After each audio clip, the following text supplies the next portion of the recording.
Hey there, dreamers, hustlers, and anyone chasing that big idea. Okay, close your eyes for a sec. Well, don't because you're watching this. But imagine a 19-year-old kid in a messy Harvard dorm, hoodie on, hammering away at a laptop in 2004. That kid? Mark Zuckerberg, yep, Zuck, to his buddies, built a $250 billion empire called Meta from that dorm room. Crazy, right? From coding Facebook in his PJs to snagging Instagram for $1 billion and WhatsApp for $19 billion, this guy's story is like a roller coaster of grit, genius, and straight-up audacity. If you're like me, obsessed with finance, startups, or just love a wild underdog tale, this one's gonna blow your mind. So grab a coffee, hit that like button, subscribe, and let's dive into how Zuck turned a dorm room dream into a global empire. Picture this. February 2004, Kirkland House at Harvard. Mark Zuckerberg, a curly-haired sophomore, is surrounded by empty pizza boxes and Red Bull cans, coding like his life depends on it. The dorm's got that college vibe. Think late-night study sessions, red-hot chili peppers on repeat, and dreams way bigger than a 4.0 GPA. Zuck wasn't just some random coder. Back in high school, he built this thing called ZuckNet, a chat app so his dad's dental office didn't have to yell across rooms. Total nerd move, but brilliant.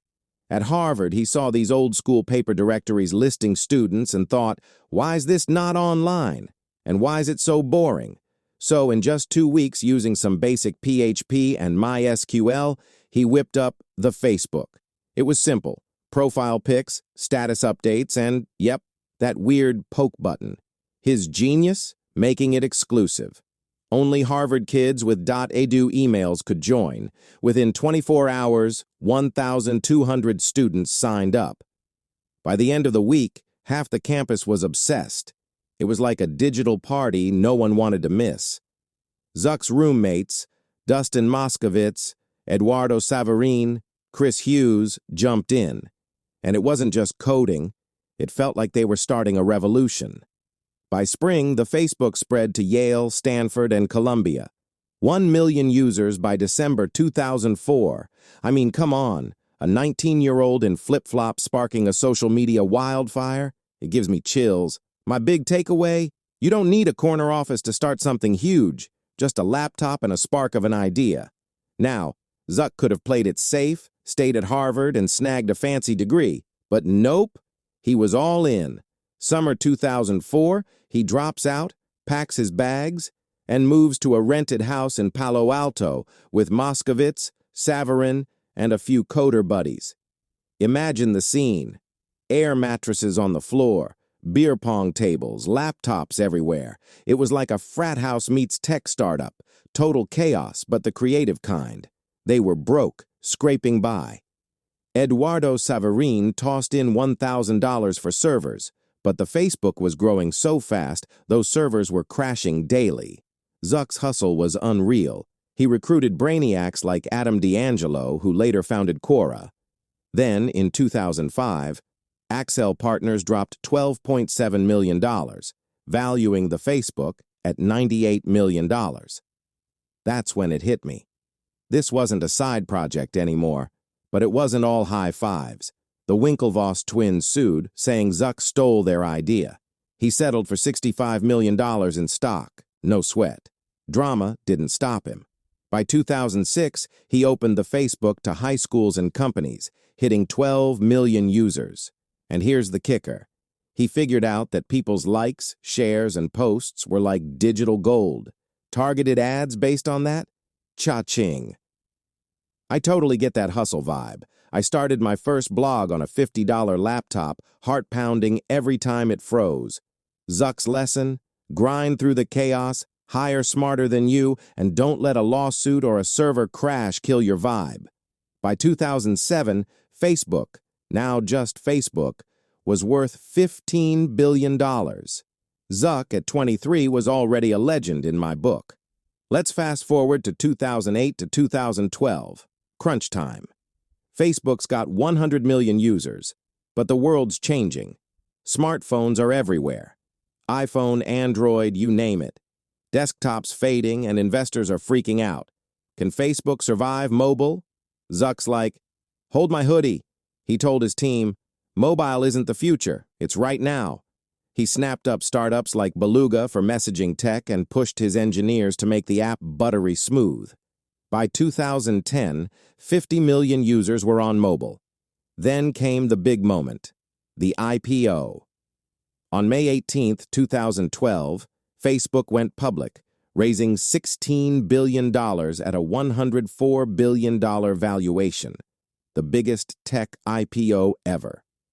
Zuck, in his classic hoodie, rang the NASDAQ bell from Palo Alto. His net worth? $20 billion at 27. I was like, dang, I was 27 and just trying to pay rent. But the stock crashed 50% in months. Analysts were screaming, mobile's gonna tank them. Zuck didn't blink. He made mobile ads so slick you barely noticed them in your news feed. By 2013, mobile was half of Facebook's $7.8 billion revenue. By 2014, 1 billion users were on the platform. Researching this blew my mind. Zuck turned a crisis into a gold mine. For us regular folks, when life shifts, pivot faster than the haters can tweet. Now, let's talk about Zuck's billion-dollar power move, Instagram. It's 2012 and Instagram's this cute little app. 30 million users, no revenue, just cool filters and hipster selfies. Most CEOs would have scrolled past it, not Zuck. He saw it stealing Facebook's thunder with younger users. He met Kevin Systrom, Instagram's founder, in a Palo Alto cafe and offered $1 billion, cash and stock, in a 48-hour deal that shocked everyone. Wall Street was like, $1 billion for a 13-person startup? Is he nuts? But Zuck knew mobile was all about visuals. Signed on April 9, 2012, that deal was a steal. Instagram hit 100 million users by 2013, 1 billion by 2018, and 2 billion by 2020-2025. It's pulling in $30 billion a year now, 30 times the price. I've made my own risky bets, like dropping $500 on a course that changed my life. Zuck's move? Pure genius. He didn't just buy Instagram, he bought the future. Lesson? When you see a threat, don't fight it, own it. Zuck kept swinging. In 2014, he dropped a bombshell. $19 billion for WhatsApp, a messaging app with 450 million users and 0 ads. I mean, $19 billion? My brain can't even process that. But here's why it made sense. WhatsApp, built by Jan Koum, was massive in places like Europe, India, and Brazil, markets Facebook hadn't conquered.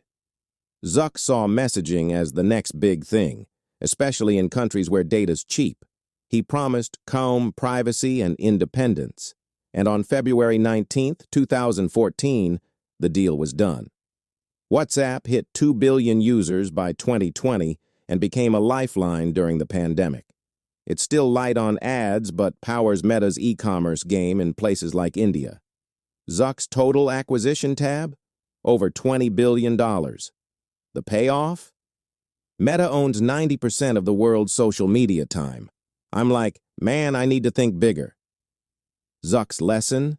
Go global, bet bold, and look where others aren't. By 2021, Facebook was a beast, but Zuck wasn't sipping margaritas on a beach.